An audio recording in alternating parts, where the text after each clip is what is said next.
نحمدہ ونصلی علی رسولہ الکریم اما بعد۔ ہیپی لائف چینل کے معزز سامعین و ناظرین، السلام علیکم ورحمۃ اللہ وبرکاتہ۔ امید کرتا ہوں کہ آپ جہاں پر بھی ہوں گے اللہ کے فضل و کرم سے خیریت سے ہوں گے، اور دعا گو ہوں کہ اللہ تبارک و تعالی آپ کو صحت و سلامتی کے ساتھ اپنے حفظ و امان میں رکھے۔ اللہ رب العزت آپ کے تمام مسائل کو، پریشانیوں اور بیماریوں کو اپنے فضل و کرم سے دور فرما کر آپ کے رزق کے حلال کاروبار اور ملازمت میں برکتیں عطا فرمائے۔ پیارے سامعین و ناظرین، آج میں جو عمل اور وظیفہ بتلانے لگا ہوں وہ تمام خواتین جن کے میاں اور شوہر گھر کی طرف توجہ نہیں دیتے، ان کی باتیں نہیں سنتے، بات بات پر غصہ کرتے ہیں، طبیعت اور مزاج میں سختی ہے اور بات بات پر گالم گلوچ پر اتر آتے ہیں،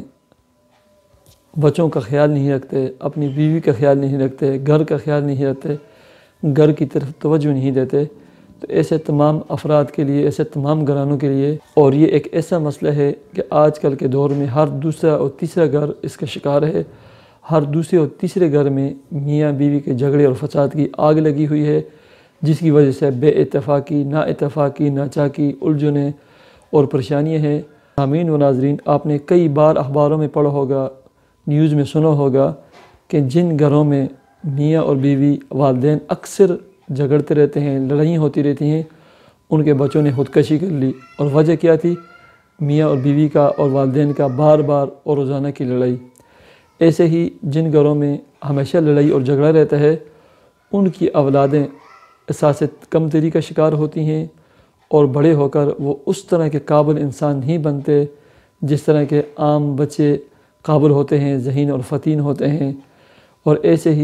ایسے لوگوں کے بچے پڑھائی میں بھی غیر سنجیدہ ہوتے ہیں اور لائق اور فائق نہیں ہوتے، کمزور رہتے ہیں۔ تو آج ایسے تمام گھرانوں کے لیے، ایسی تمام خواتین کے لیے جو اس چیز کے شکار ہیں، جن کے میاں گھر کی طرف توجہ نہیں دیتے اور گھر میں لڑائی جھگڑا ہوتا ہے، اس کے لیے میں عمل اور وظیفہ بتلانے لگا ہوں۔ اس سے قبل میں تمام خواتین کی خدمت میں گزارش کرتا ہوں،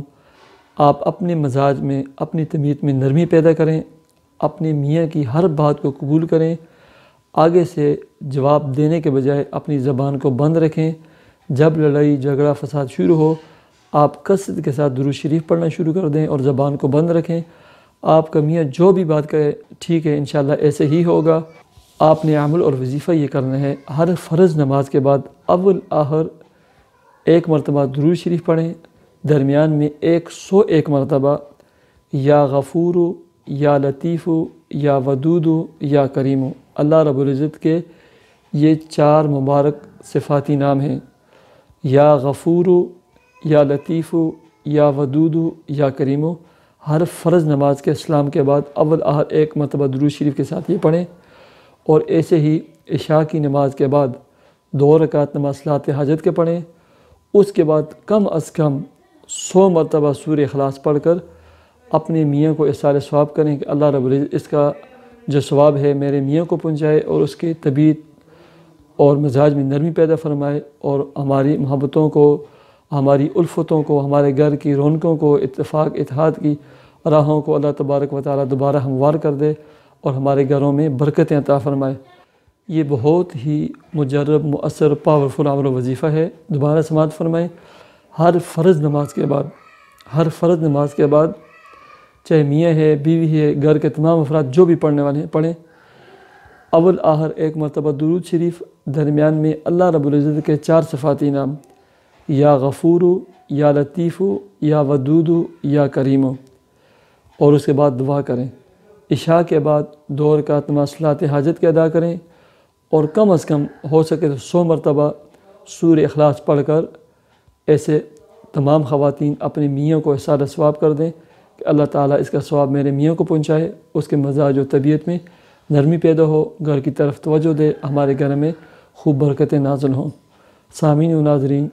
مجھے اجازت دیجیے، 5 وقتی نماز کا اہتمام کیجیے، دعاؤں کا اہتمام کیجیے۔ اللہ حافظ۔